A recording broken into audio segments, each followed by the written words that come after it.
Hey, welcome to another episode of the Mount Up Podcast. I am Lieutenant Colonel Edmund Ward, the commander of the 51st FSS here at OSAN. And Chief Master Sergeant Rene Ochoa, the senior enlisted leader. Hi.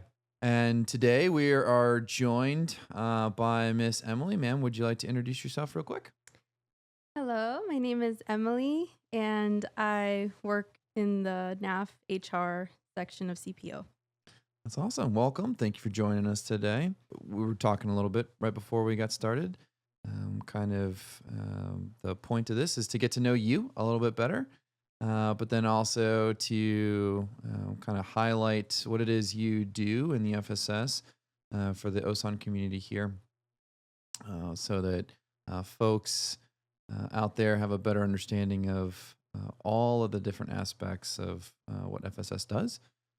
And the mission and skill set that we bring to the installation. So I'll kind of start with a generic question. So what brought you here to South Korea, to Osan? Why are you here? I'm here because I'm on my husband's orders. Hey, there we go. That's awesome. Good. So I am a military spouse, and I'm a civilian employee, part of the CPO, part of the 51st FSS. But that's what brought me here to Korea. How'd you get started on your Air Force journey? Have you known your husband for a long time, or? So I grew up with my husband. We have known each other since 7th grade. We went to school together. We were friends. I thought he was like, ew at first, that's how long I've known him. We've grown up together quite literally since childhood. Adolescence. So we've really seen each other grow in many different aspects, and it's really cool to be able to say that.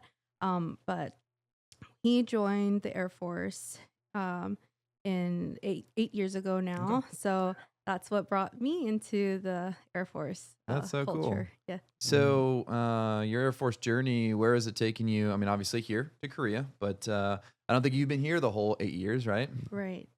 So we got here almost 2 years ago now. So we would have been here another year because we originally caped. We love it here so much. We actually wanted to come to Korea 8 years ago. He had put in for Korea. We wanted to come to Korea. Oh, wow. That when he was just a brand new airman, and it has been on his dream for a long time.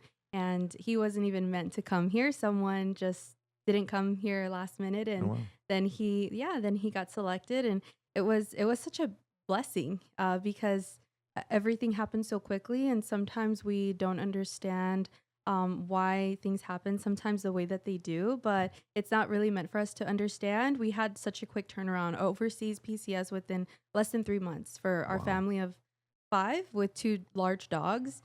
It was a really quick turnaround, and I had just started working in HR at our previous duty station. So it was a really big life change. But military families are resilient. We're not new to changes and unexpected things. So we did what we had to do, and we made it here. And I did what I needed to do to support him, but also to reestablish myself in a new environment. And that's what brought me here to 51st FSS. That's so awesome. Right. Yeah.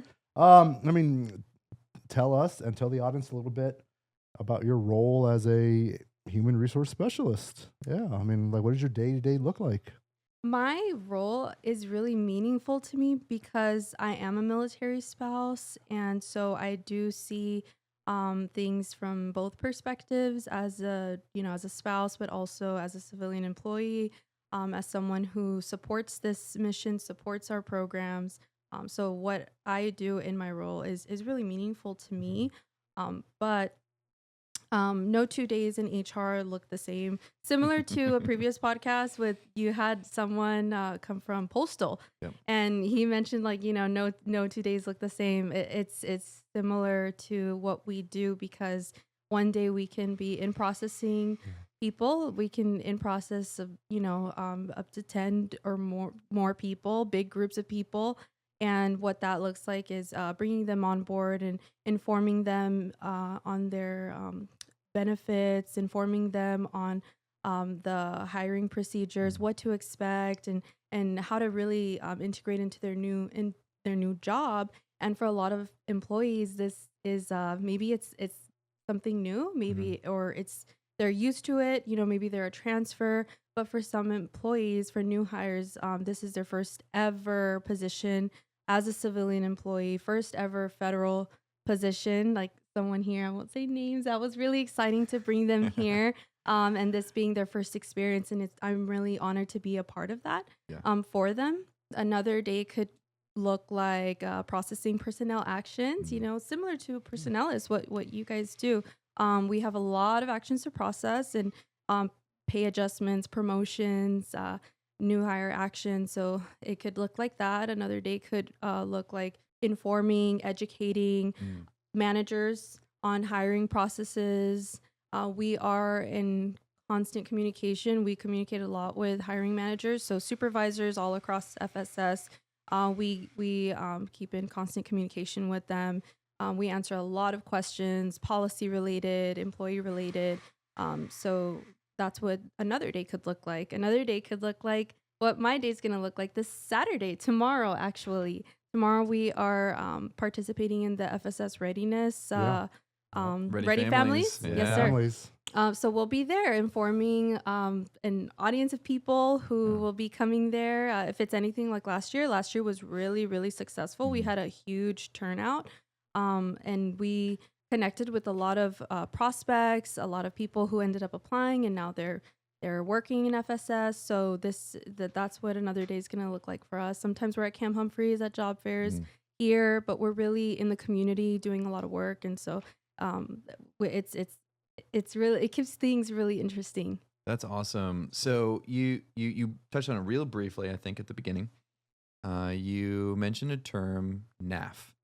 Yes. And so can you explain for those folks who might be listening in that don't fully understand maybe the difference? So there's two broad categories, and there's NAF and APF. And so what is that, and what is your role in that, and how is that kind of enacted here locally? Yes. So NAV is non-appropriated funds, and so it's a lot of similar benefits to APF, which is how we refer to GS positions. But lots of differences, but lots of similarities. NAF really is specific to FSS, though. FSS is the only squadron that really has NAF positions. And NAF is different from GS, where they get paid from, a different pot of money. We get paid through the services that, we make from the revenue from our own services. So it is different in that sense. We have NAF grades 1 through 4, really limited positions as 5. But some people really, they might be skeptical to go on the NAF side, and they might feel that it's limiting, but it's really not limiting. And I've learned that being in NAF, that there are so many benefits and growth in the NAF side.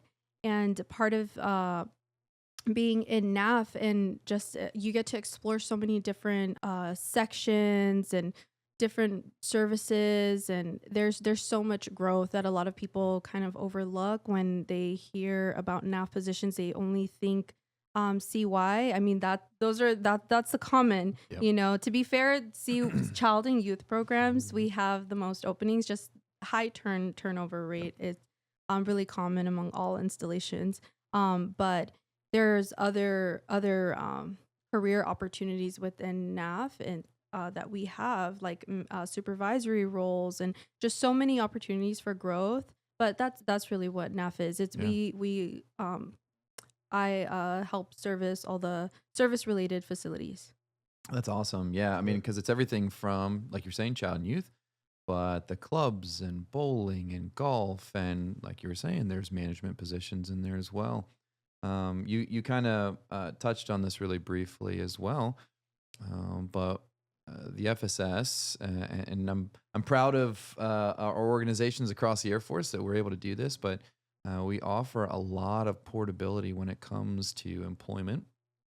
And obviously, you are a military spouse, and so you've been able to take and develop your own career, um, while the military has been um, telling you where to go, right? And so it's really cool how there are definitely different opportunities to do that. So um, as I'm sure a lot of people who are maybe watching this are familiar with, is this installation is changing. There's going to be more spouses here, more families here likely over the next 7 to 10 years as we continue to normalize tours here in Korea at Osan specifically. And so, how do you foresee that impacting you and your shop really, with more spouses, more families here? There's probably going to be a higher demand in some of our FSS facilities, right? In the programs we're offering. So, what does that look like for you specifically in kind of your roles in the CPO? Where does your brain start thinking that there's going to be changes for you guys? There's going to be more continuity, of course. Mm. A lot of our positions that we have right now, where we expect a high, turnover due to the previous tour being 1 to 2 years. Yep. That was the norm, and not really 3 or more than that. But now we can anticipate more continuity and more growth for spouses. Me personally, I think that's the biggest one as a military spouse. I really understand the challenges from both sides, as a job seeker, as a spouse, and I can really see how challenging it is Mm. from both sides to really reestablish yourself where when you go to a new duty station. But with the tour normalization now and families being here longer, I do think that's a really great opportunity for spouses to really get involved and get engaged as soon as they arrive, and really network, meet new people, ask questions, visit our office. Hmm. That's what we're here for. That's what our office is here for. It's to help job seekers, spouses, anyone who's looking for employment. We're here to help and answer your questions, and we're walk in, so anyone is able to just walk in and have questions, and or find us right on the FSS page. There's a CPO, civilian personnel office, and then through that site, you'll see the non-appropriated funds.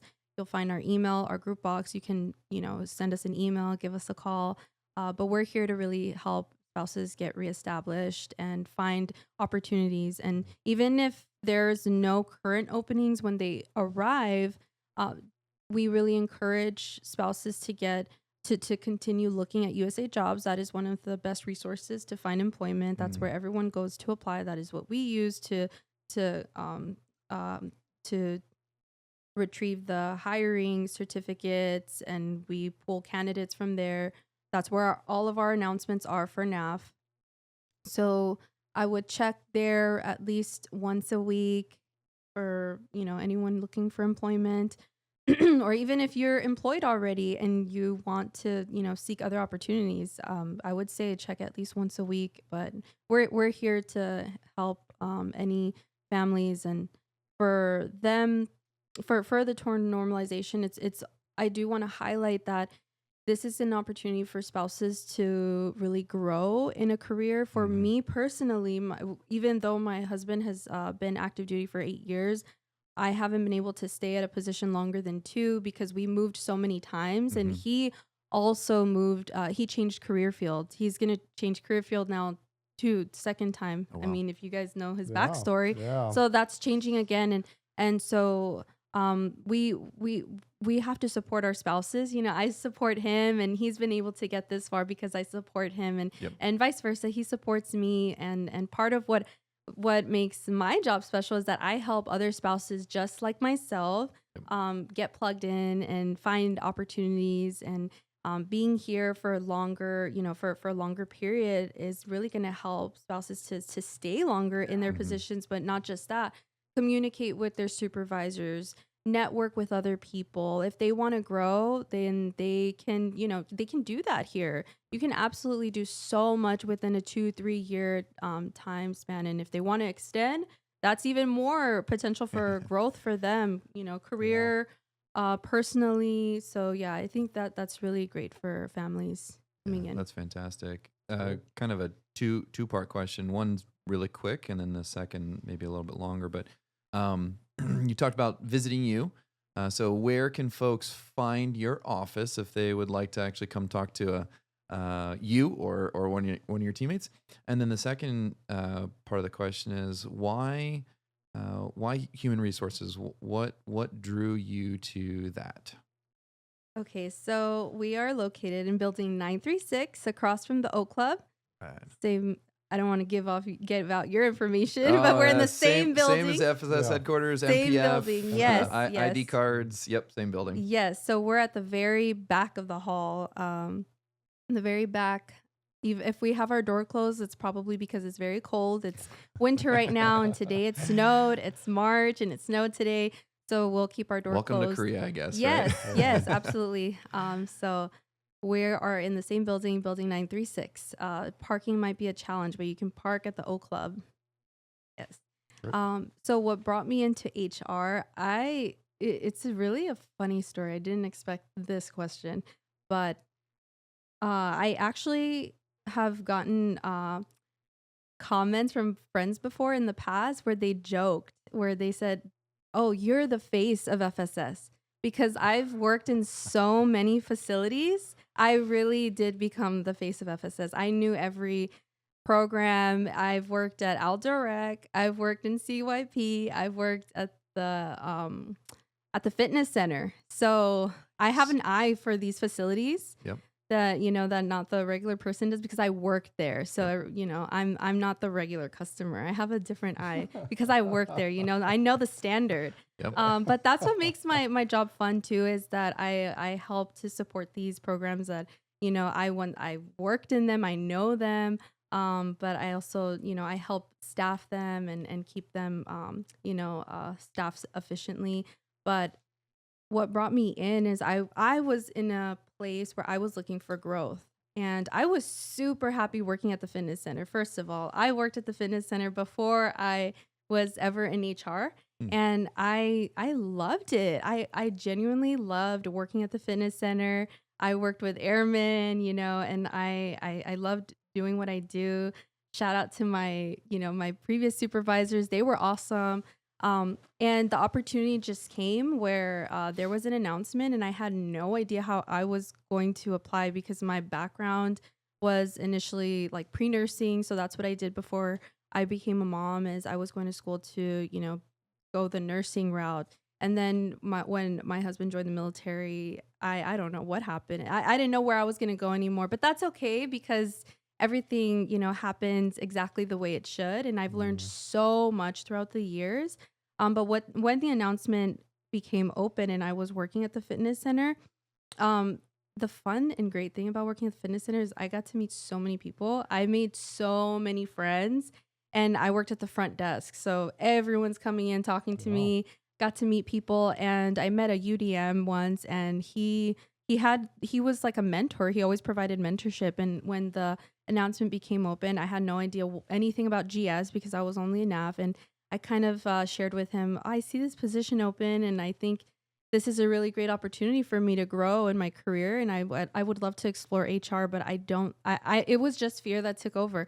I don't think I'm going to get it because I have no experience in any HR related or skills. And he basically mentored me and said, these are probably the top questions they're going to ask you. And, good luck. You can do this. Just don't be afraid. What do you have to lose if you apply? And so I did. I applied and I got interviewed, and she said yes the same day. So she brought me on board, and that's when my HR journey really began. So I haven't actually been in HR for a long time. So if anyone's watching this and they're, and I've worked with them before, and they probably asked me a question that I didn't know. I hope this explains it, that I'm not a seasoned HR. I'm really not, but I am learning, and I'm always willing to find the appropriate person or, the answer for people. But yeah, I'm still learning in this position. It is a developmental position. So that's where my journey began. And then shortly after I landed in HR at our previous installation, then we moved to here.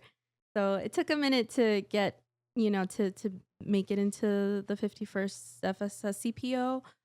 But eventually I made it. And what I did to get into OSAN CPO is I visited the office and I asked to speak Very with the cool. supervisor at the time, at the HRO at the time.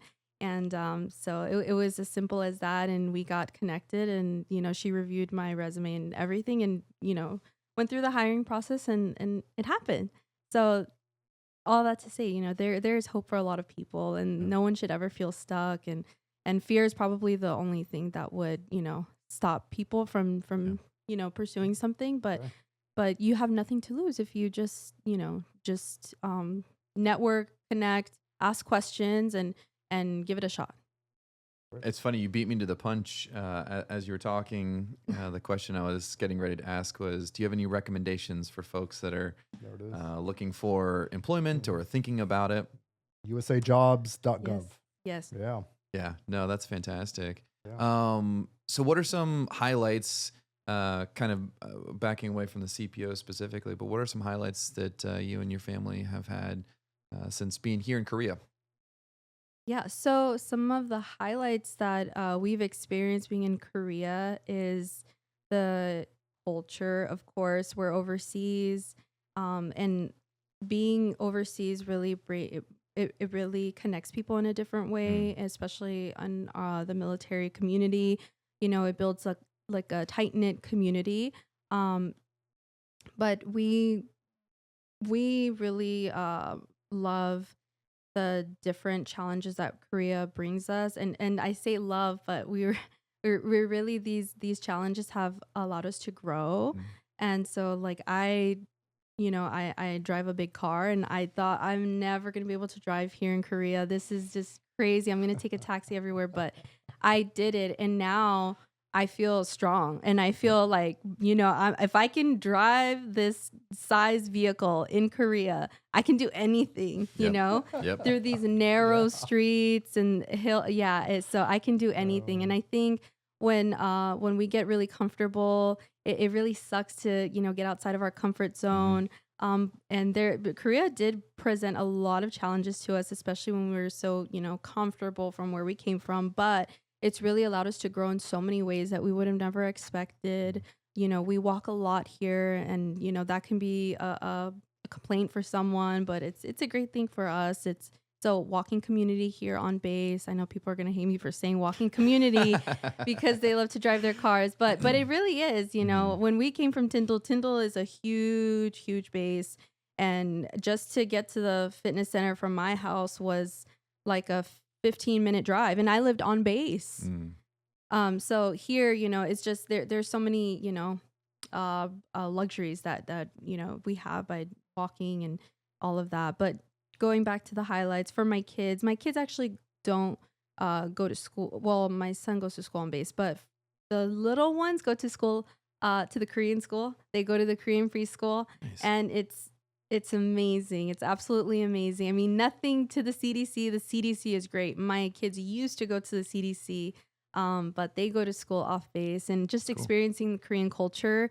Are they picking up any Hangul or? Yeah, so my two youngest ones do speak Korean. That's cool. They do speak Korean. My I have a 3-year-old. Like we have our little one. The little one, so he has his own language. Okay. Well, yeah, they do. Exactly. They have their own. They speak all kinds of things. But my 5-year-old, somehow you understand what they're saying, but there's no real words coming out. Exactly. But no, he actually does understand Korean. That's cool. So when we have our parent-teacher conferences, they've been with their schools now for 2 years since I've started here. And every parent-teacher conference, I ask the same thing because, of course, as a mother, I'm naturally, concerned of the communication barriers since we're not practicing with them at home. And I ask them if there's any communication barriers with the kids, if they have trouble understanding anything. And there's never an issue with them understanding anything. And I can confirm that because when we go to the playgrounds in our community, we live off base. So when we go to the playground, in our community, in our neighborhood. The kids play with the Korean locals kids, and they speak to them in Korean. They're playing, and I just love seeing that. These are not experiences that you can get anywhere Yes. else besides being in Korea, living in Korea. So that's really special to us. And just the hiking, it's normal. It's normal for people to be healthy here and walk and hike and exercise. It's just, like it's very normal, and that's really special to see as, an active family, so those are some of the highlights for That's me. nice. Yeah. That is awesome. So, with more families coming in, there's definitely probably going to be some folks who are very excited to be here, and then I'm sure there's some folks that are maybe a little more hesitant about coming to a place that's maybe it feels as different as it is here in Korea. So, what maybe words of wisdom or encouragement might you give to uh, families who are en route here, maybe for a summer move cycle here in the next couple of months? So being skeptical and fearful and stressed and all of those things are absolutely normal. They're okay. No one should ever feel shame for not feeling excited to go somewhere. I've definitely been there. I yeah. So, but I would say that if you have children, as a mother, I have to speak for the mother. In the mother perspective, if you have children, it's absolutely important that your attitude is positive about Mm. any life-changing event, and that your children are going to mimic you, and they're going to, have the look at your attitude, and they're going to mimic that if you're not positive. So I would just try to stay positive and think about, how you want this experience to be for your kids, and embrace the change with lots of good attitude, but also with that, get connected. I mean, with Facebook, it's great. But aside from Facebook too, you got to get outside. As soon as you get here, yeah, get plugged with Facebook and get, participate in communities, but also visit the MFRC, visit Mm. the USO, visit our office, EPO, if employment is what you're looking for, and visit the library, visit the fitness center, visit all the facilities that are here for you. These facilities, this is what we do. This is Yes. the meaningful part of our mission and our squadron, is that we're here for them. We're here for the families. We're here to support them. So when they're coming, they should look forward to getting plugged in with FSS. First thing and foremost, right? Follow the FSS Facebook Mhm. pages, and the affiliated FSS pages, so that they can keep up to date with the activities. We have Easter, spring, Spring Fest Spring coming up. Spring yeah. Fest coming Yeah. up this weekend. That's another wonderful opportunity for families to connect and get, involved in the community, involved in events. And so I would definitely encourage that to, ask questions early on, and get involved in the community and engage, Yeah. network. That's awesome. Yeah, great. I don't think I can say it any better than You myself. said it perfectly, Emily. And Good job. that's fantastic, right? Because 100%, that's what we're here for in the Yeah. FSS. We're here to take care of people, and we love doing it every single day. Yeah. And so, yeah, one final pitch, just like you were saying, you'll find these shameless plug all over the installation. This is our magazine, Yep. The Force. Or Spring Fest. Yeah, Spring Fest advertisement on the back cover. Oftentimes we'll try to get either friends of the FSS or FSSers on the front cover. And so please pick these up, get connected, like Miss Emily was saying. For any of those of you out there who are inbound and are interested in employment, please feel free to come by our FSS headquarters building, see the CPO team, see Miss Emily. And like she was saying, absolutely get connected. That is one of the reasons why we do these conversations, to help get the message out there, get the word out there of those things that we are providing, and then also get to know you a little bit more. Mhm. So thank you, Miss Emily, for coming out and Thank chatting you. with us. This was an absolute pleasure. And Chief, as always, good to see you again. Thanks Good for to see you, being sir. here. Yeah, thank you, And, Emily, for coming out and seeing us. Absolutely. Thank you for having me. Have a great Sunday, everyone.